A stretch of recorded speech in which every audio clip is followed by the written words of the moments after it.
Está enfocado. Oh, yeah, okay, está enfocado. Look at that man. He's so massive. ¿Era chin-ups o era...? Pull-ups. Pull-ups. Oh, aquí no se hacen muchas pull-ups. Aquí está Isaac. Otro M-gainer. De Will. M-gainer. Un M-gainer. M-gainer. Yeah, I like that. Yeah. So ya va a comenzar a hacer camisas para los M-gainers. Los que quieran camisas pueden pedir a Will.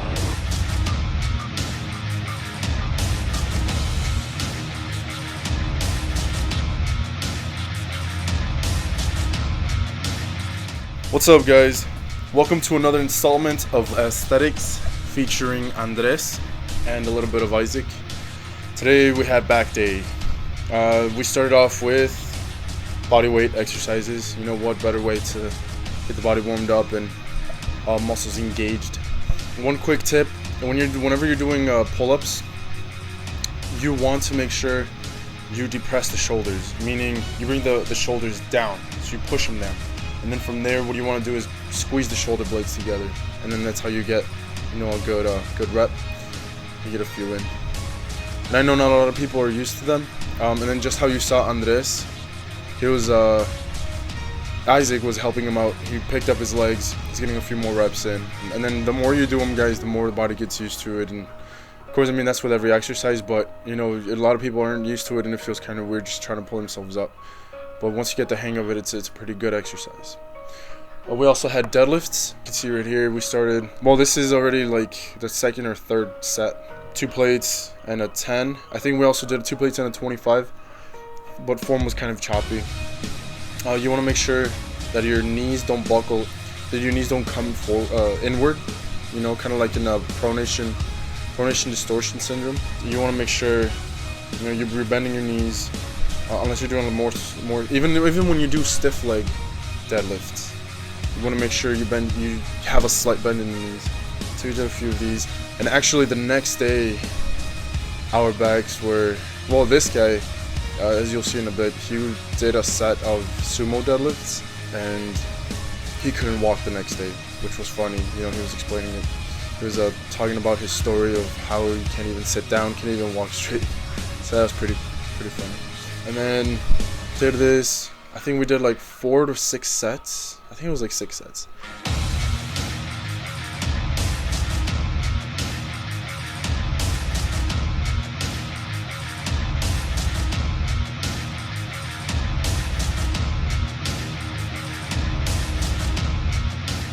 Here he goes with his sumo deadlifts.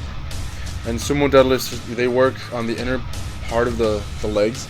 You know, like the inner thigh. You also get a good, you can say, a glute exercise. You know, make sure you have nice form, nice and tight. By the way, this was, well, I just got the straps. As you see, I'm on his, like he's using them. I got these just last week. I think I used them for like 2 workout days, and I thought it wasn't gonna make a big difference, but I mean it does.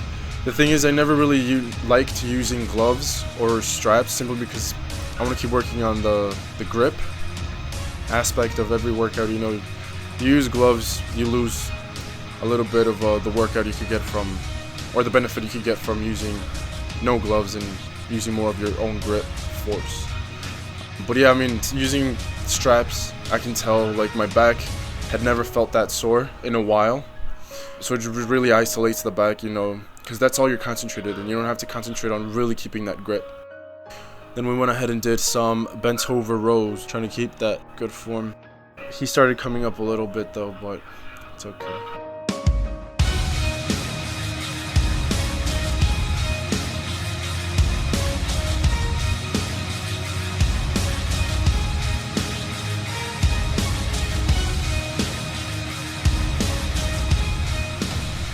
We went out to this machine. This is one of my favorite machines. It's really good, and I think this one was the one that made a big difference in the way the back felt. You know, especially with the straps. Now, there's a lot of people that you see those little black platforms on there. I mean, that's, your feet are supposed to go up there. The only thing is, I don't know if it's just because, same thing because of a height issue or what, but if I do that, it's just a weird, awkward position. So we just keep our feet down. This guy kind of has them up on there, you know, but as the thing with like different machines, you know, like whatever feels comfortable, sometimes you have to switch out a bit, you know, as far as like form goes or the way you're positioned. But it's nothing too crazy. And I mean, and there's another thing about using machines is that machines are just set there, you know. There's no real, like with free weights, you can change the angle a bit, you know, the motion a bit. But machines, they're just set. So there's only so much you can move around, you know, or so much you can do. Now this exercise, guys, the one-arm row, it's another one of my favorites. Simply, you know what? Working out my back is my favorite. You know, it's just a good pump. When you get a good pump, it makes you feel powerful. You know, you get that blood in there, you're looking all big, and you got your traps popping out of your shirt. Either way, though, if you do those one-arm rows, they're really good to growing out your rear delt. And now keep in mind, it also depends how you're angling your elbow or your arm. The further out you put your elbow, you point your elbow, you can work mostly on rear delt. And then if you're flexing your lat and you're working on pulling with your back, then that would be mostly a lat workout. So, you know, just always pay attention to which muscles you're feeling it in.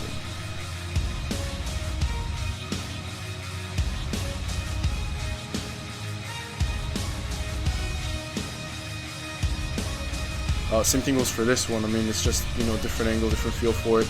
It's exactly a one-arm row, but this time it's a cable, so you're keeping tension on it the whole time, which you're also doing for the dumbbell, but you can tell the difference. I mean, it's a different feeling, and also different muscle fibers you're using. Not to mention this one, you're working on stability too, so it's a core exercise as well, simply because you're trying to keep the weight from pulling you forward.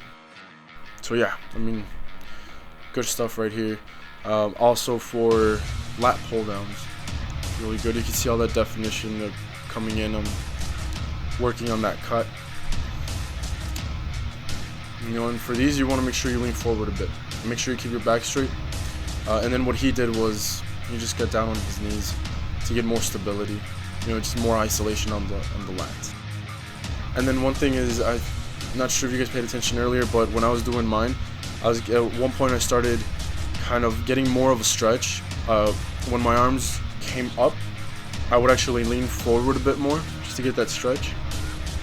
And then when I brought my arms down, I would get that much more contraction in the lats, simply because you're pushing yourself into the motion, if that makes any sense.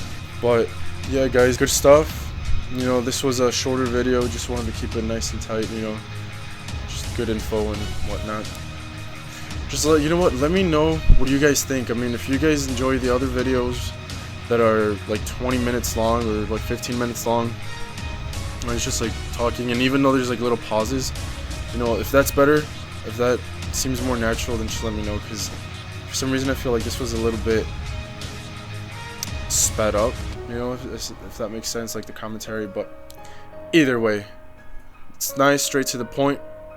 You know, you guys have any questions, comments, concerns, you know, put them on the comment section, and make sure to follow M Gains on Facebook. It's one of my Facebook pages, M Gains, and M stands for whatever you want it to stand for. Monstrous gains, monster gains, massive gains, muscle gains, more gains, you name it. Alright guys, take it easy, and we'll see you guys soon.